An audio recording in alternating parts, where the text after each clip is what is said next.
ಮದ್ದೂರು ತಾಲೂಕು ಭಾರತೀನಗರ ಸಮೀಪದ ಜ್ಞಾನ ಗಂಗೋತ್ರಿ ಪಬ್ಲಿಕ್ ಶಾಲೆಯಲ್ಲಿ ನಡೆದ ಸ್ವಾತಂತ್ರ್ಯ ದಿನಾಚರಣೆ ಕಾರ್ಯಕ್ರಮ ವಿದ್ಯಾರ್ಥಿಗಳಿಂದ ಸಂಭ್ರಮ ಸಡಗರದಿಂದ ಜರುಗಿತು.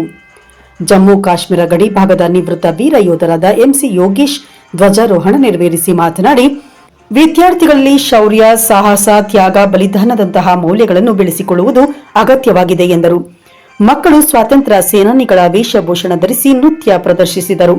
ಇನ್ನು ನಿವೃತ್ತ ವೀರ ಯೋಧ ಎಂಸಿ ಯೋಗೇಶ್ ಅವರನ್ನು ಈ ಸಂದರ್ಭದಲ್ಲಿ ಸನ್ಮಾನಿಸಿ ಗೌರವಿಸಲಾಯಿತು.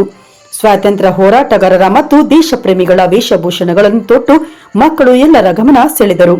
ಶಾಲೆಯ ಸಂಸ್ಥಾಪಕರಾದ ಎಂ ಈರೇಗೌಡ ಕಾರ್ಯಕ್ರಮದ ಅಧ್ಯಕ್ಷತೆ ವಹಿಸಿ ಮಾತನಾಡಿ, ನಾಡು ನುಡಿ ದೇಶದ ಬಗ್ಗೆ ಚಿಕ್ಕ ವಯಸ್ಸಿನಿಂದಲೇ ಅಭಿಮಾನವನ್ನು ಬೆಳೆಸಿಕೊಂಡಾಗ ಮಾತ್ರ ಮುಂದಿನ ದಿನಗಳಲ್ಲಿ ಯುವ ಶಕ್ತಿ ಬೆಳೆಯಲು ಸಾಧ್ಯವಾಗುತ್ತದೆ ಎಂದರು.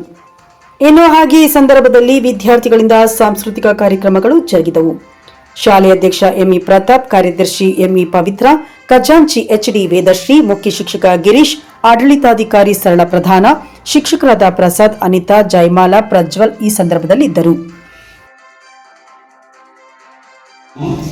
ಒಂದು ನಮ್ಮ ಟೀಮಲ್ಲಿ ಯಾರು ಕಳ್ಕೊಂಡ್ರೆ ನಾವು ಅವತ್ತಿನ ದಿನ ನಮ್ಮ